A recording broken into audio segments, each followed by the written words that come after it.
how to find safety center on your TikTok app. Hi guys, in this video I will show you how to find safety center on your TikTok app easy and quick. So first thing, go to your TikTok. And now click on those three lines up there and click on setting and privacy. And here all you need to do is scroll down and click on safety center on support options. And this is your safety center on your TikTok app.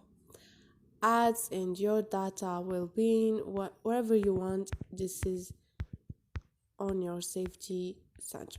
So this is it, guys. So easy and quick. Hope this video was helpful to you. If you liked the video or if it was helpful, don't forget to subscribe and like.